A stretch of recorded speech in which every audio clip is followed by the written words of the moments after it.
Brasileiros, brasileiras, meus únicos patrões,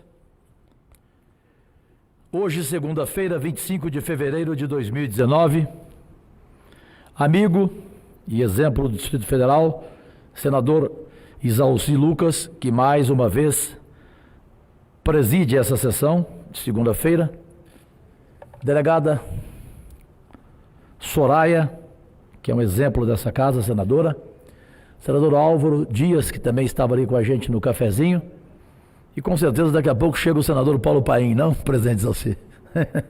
Não? Antes de mais nada, a gente tem que saber na vida dar valor a quem tem valor. E em nome do Estado de Goiás, a quem tem uma gratidão eterna, eu gostaria de registrar aqui um agradecimento em ata nesta casa, no Senado, ao veículo digital com mais de 500 mil de seguidores, que é o MBL, Movimento Brasil Livre, que veio a meu gabinete 16, fez uma entrevista muito respeitosa, os 3 jornalistas saíram de lá rindo. Posteriormente, houve uma postagem neste Twitter que não correspondia com a verdade, bastava checar na própria Receita Federal, como quem quiser ver lá, se consta algo a meu respeito.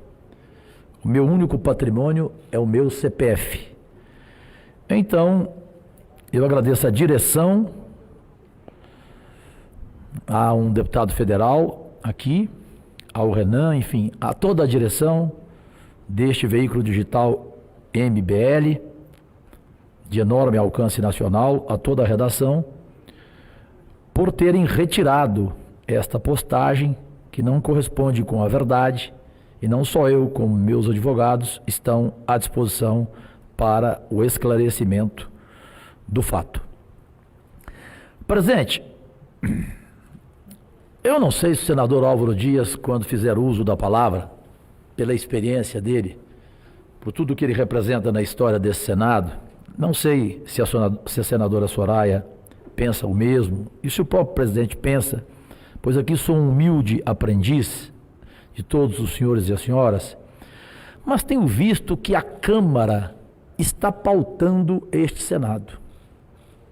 Não sei se o presidente Davi Alcolumbre está prestando atenção neste fato que para mim é inquestionável e que as ruas estão falando.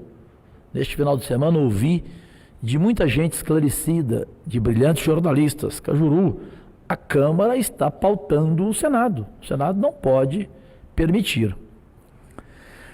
Eu vou abrir aqui o meu pronunciamento, deixando claro que o meu partido, PSB, pensa o contrário de mim.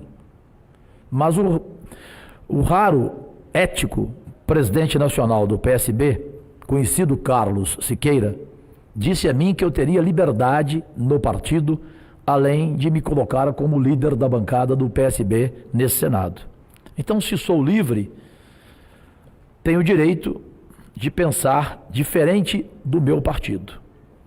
Acho que a crise na Venezuela alcançou o seu limite. Agora já está insuportável. E eu imagino que em breve teremos uma solução certamente com a queda do nefasto, do ditador Maduro. Não é possível que a população da Venezuela continue admitindo apoiar essa ditadura. Nós sabemos que há um conflito, que há disputas, que há aqueles que ainda são iludidos pelo ditador, que deve ser também um encantador de serpentes. Mas imagino que toda essa pressão que vem de fora dos países democráticos certamente terá grande poder de influir e nós esperamos que a solução esteja próxima. É evidente que o sofrimento do povo da Venezuela nos leva a ser solidários. Somos solidários. Temos o dever de combater qualquer tipo de regime ditatorial. E esta Venezuela, sem sombra de dúvidas, não há evidentemente ninguém com lucidez e isenção que não considere uma ditadura. O fim desta ditadura certamente será uma redenção para o povo da Venezuela e seguramente vai trazer tranquilidade para todo o continente. Lamento discordar do que pensa a maioria de meu partido, que eu tanto respeito pela história dele neste país. Seguindo, presidente, me permita voltar ao tema reforma da Previdência, senador Álvaro Dias, senadora Soraya. A medida de conscientização, senhoras e senhores brasileiros, nossos únicos patrões, de todos os trabalhadores e trabalhadoras no Brasil, sofre a clara ameaça eminente e uma ameaça eminente de retirada, na verdade, de direitos previdenciários e de supressão ao direito da aposentadoria digna representada pela nova Previdência, ou seja, pelo projeto de contra-reforma apresentado no último dia 20 de fevereiro de 2019 pelo governo Bolsonaro. O projeto é bastante amplo no seu desmonte e afeta tanto o regime geral de previdência social, o que é aquele regime gerido pelo INSS, que engloba a todos os trabalhadores da iniciativa privada, urbanos e rurais, quanto o regime próprio dos servidores públicos. Para ser breve em meu pronunciamento, escolhi tratar exclusivamente das mudanças nas aposentadorias do regime geral, e essa escolha, ela tem como fundamento o fato de que, com certeza, se aprovada, este será um desmonte, senador Álvaro Dias, ou Álvaro todos os dias, um desmonte sem precedentes do sistema público de previdência, organizado pelo sistema de repartição solidária, conforme previsto na Constituição de 88, embora o governo Bolsonaro tenha anunciado esse projeto como nova previdência, entre aspas. O que nós percebemos é que ele segue as exatas diretrizes do projeto da reforma da Previdência proposto no governo corrupto de Temer, a PEC 287 de 2016, que foi derrotada politicamente graças à organização, mobilização e resistência da classe trabalhadora, que organizou por meio das mulheres os 8 de março de luta e a greve geral em abril. Pois bem, governo Bolsonaro segue as 3 linhas mestres desse projeto, quais são? Ou quais sejam: instituição de uma idade mínima para a aposentadoria no regime geral de previdência, aumento do tempo de contribuição mínima para acesso a uma aposentadoria e mudança nas fórmulas de cálculo para que o valor inicial pago ao segurado seja reduzido. Vamos tratar de cada uma delas de forma separada, proponho, nesta casa de debates. Inicialmente, é preciso dizer, de acordo com o projeto, que haverá instituição no regime geral de previdência da idade mínima de 65 anos para homens e 62 anos para mulheres. É importante dizer que a instituição será a progressiva, começando com 61 anos para homens, 56 para as mulheres, com um período de transição de 12 anos. Se o projeto do Temer já era bastante gravoso no sentido de diminuição de direitos, o de Bolsonaro é ainda mais severo, a meu humilde ver. Porque o período de transição do governo Temer se estendia durante 21 anos. O período de transição previsto na proposta do governo Bolsonaro é de 12 anos. Aqui, então, a gente já ressalta a instituição de uma idade mínima no regime geral com completa desconsideração para com as múltiplas realidades existentes no Brasil, inclusive com situações em que periferias e regiões em que diversos estados brasileiros sequer alcançam a expectativa de vida de 60 anos. Então, logo, é algo muito cruel e muito prejudicial aos trabalhadores e às trabalhadoras. Só que, conforme nos lembra a professora Deise Martins, que ali muito ontem, a estratégia do governo Bolsonaro ter sido ressaltar exclusivamente uma questão de idade mínima, inclusive ocultando o fato que também prevê idades mínimas para professores e trabalhadores rurais no montante de 60 anos e para policiais federais, civis, agentes penitenciários e agentes socioeducativos no montante de 55 anos, de qualquer forma, o governo tem divulgado propositalmente a polêmica em torno da idade mínima, porque, na verdade, isso, senador Álvaro Dias, senadora Soraya, senador Fernando Bezerra, tão bem escolhido como líder do governo, senador Plínio, que sempre sobe nesta tribuna com muita propriedade. Raciocinem comigo, por fineza, um humilde debatedor do tema principal desta casa, sempre quando chamado pelo presidente Zalci Lucas.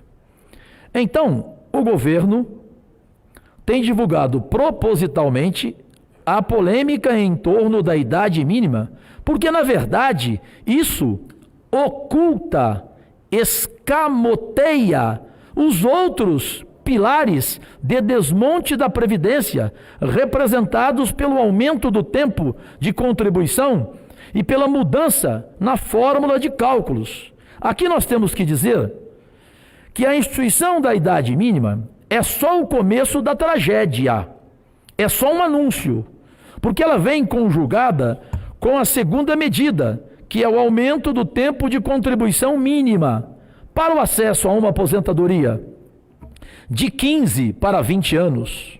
Prestem atenção, de 15 para 20 anos.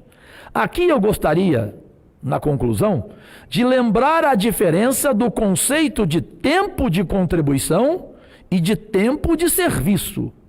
É comum que as pessoas trabalhem durante muito mais anos do que realmente elas têm de tempo de contribuição, porque só são computados como tempo de contribuição os meses em que efetivamente há a contribuição para o INSS. Então, em todos os vínculos informais que a pessoa teve ao longo de sua vida, todos os contratos precários de trabalho, toda a existência do desemprego não fazem parte do cálculo da aposentadoria.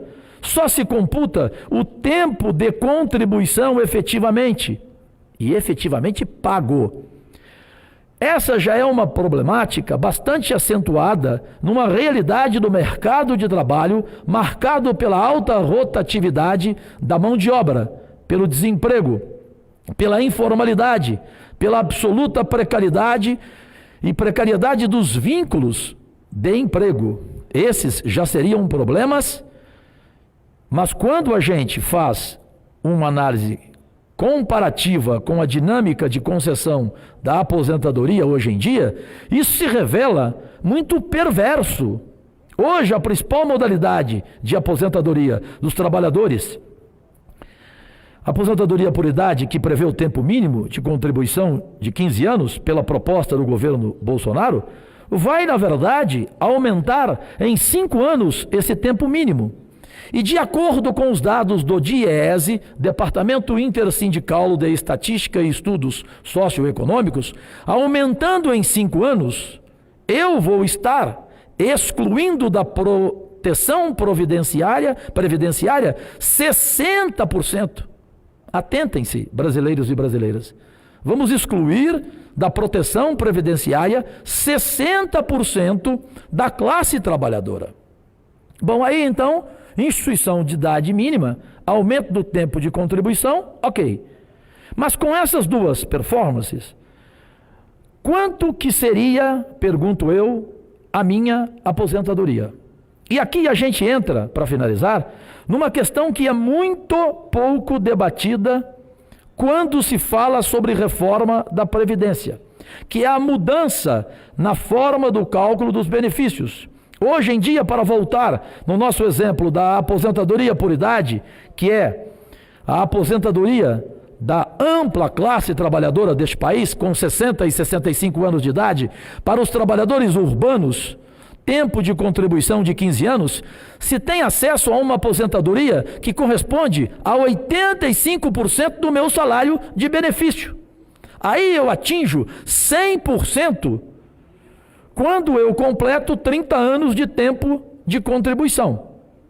Pois bem, pelo governo Bolsonaro, com as mudanças propostas, com 20 anos de tempo de contribuição, as idades mínimas de 62 e 65 anos, eu vou ter acesso, atenção, pasmem, a 60% do salário de benefício, o que representa uma redução percentual de 25% no valor inicial da aposentadoria. Mas a maldade não para por aí, porque para ter acesso a 100% da aposentadoria, serão necessários 40 anos de tempo de contribuição, ou seja, 10 anos mais que hoje é normalmente previsto. Conclusão, vamos refletir. Uma frase simples: vamos trabalhar mais e ganhar menos. Não vejo por outro lado. A gente vê então, portanto, que essa conformação, ela diminui o grau de proteção previdenciária e penaliza, sobretudo, os trabalhadores mais marginalizados, mais precarizados. E também é importante lembrar, a redução acontecerá em virtude da mudança do cálculo da fórmula do benefício. Hoje, para se calcular o valor da aposentadoria, eu consigo dispensar, deixar de fora 20% das contribuições, que são as contribuições mais baixas. Mas, pelas mudanças propostas na nova Previdência, eu vou considerar a totalidade das contribuições da vida do segurado, 100% delas, o que efetivamente conclui-se que reduz o valor do benefício. Aqui nós só tratamos das aposentadorias eletivas, mas ainda será preciso falar e debatermos aqui sobre a aposentadoria por invalidez, que é uma modalidade que decorre de uma tragédia, de um evento grave que ocorre na vida do segurado, que faz com que ele perca a sua capacidade para trabalho e seja insuscetível de reabilitação para outras funções, para outros trabalhos. Hoje, essa modalidade de aposentadoria é paga no percentual de 100% do salário de benefício, porque, como eu disse, ela não é uma escolha, ela decorre de uma tragédia, de um fato grave que ocasiona a perda de capacidade para trabalho.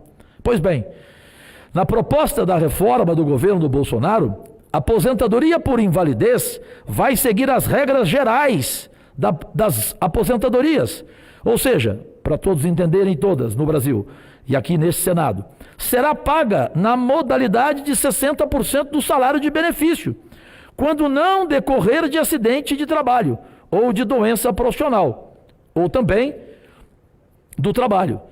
Isso significa que o segurado que for acometido, por exemplo, de uma doença grave, contagiosa ou incurável, por exemplo, se ele tiver câncer e se aposentar por invalidez, somente 60% do salário de benefício só virá a receber a mais se tiver mais que 20 anos de tempo de contribuição. Aí eu pergunto, quanto a mais, senador Fernando Bezerra, líder do governo? 2% a mais para cada ano que ultrapasse os 20 anos como tempo mínimo, fechando-o de vez.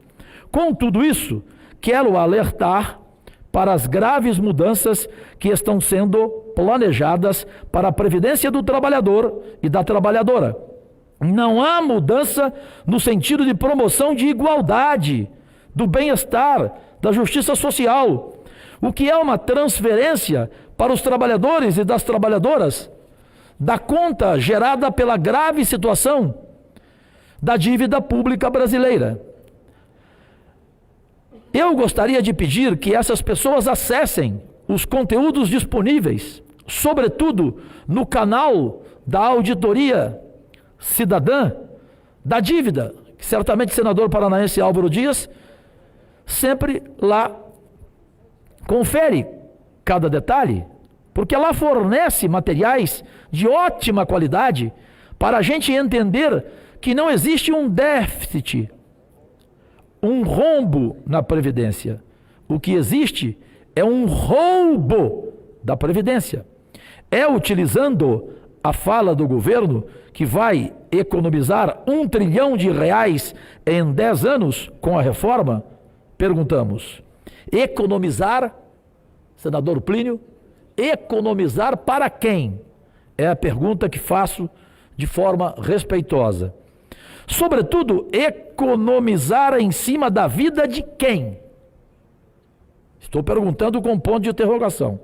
Os trabalhadores e trabalhadoras não devem pagar uma conta e uma dívida que não produziram e não nos beneficiarão em nada. Por isso eu peço que tomem consciência e que principalmente nós nos informemos sobre o projeto da reforma da Previdência, nos debruçamos sobre ele, sobre a retirada de direitos, essa violação da Constituição de 88. A minha quase cegueira, ela é visual, presidente Isalci Lucas, conforme é de seu conhecimento e da maioria dessa casa. Jamais será cerebral. O jornalista econômico, que é um dos melhores e mais importantes do país, escreveu um artigo ontem na Folha de São Paulo que o Brasil todo deveria ler.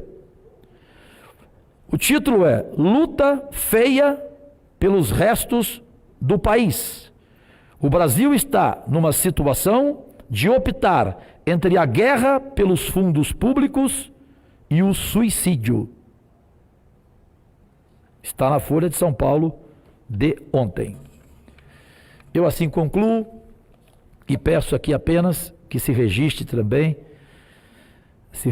porque eu sei do conhecimento de alguns e do respeito de todos aqui dessa casa e todas, de um jornalista esportivo brasileiro, paulista, conhecido na televisão pelo seu estilo único, porém combatente, foi jornalista da Folha de São Paulo, foi do Jornal da Tarde, foi da Sport TV, enfim, do rádio, fazia mesas redondas e comandava com brilhantismo. Já foi meu adversário, porém depois, na cantina italiana, família Mantini, lá em São Paulo, fizemos as pazes e voltamos a ter a mesma amizade de 25 anos atrás. Faleceu hoje em São Paulo e ofereço aqui este meu pronunciamento à sua história belíssima e principalmente à sua família, que tem o conforto de Deus, pois Deus já está à sua espera. Trata-se de Roberto Avalone, que cedo ainda, porque tinha muito a trabalhar, nos deixou infelizmente. Agradecidíssimo, presidente, pela compreensão do tempo. Pela liderança do governo,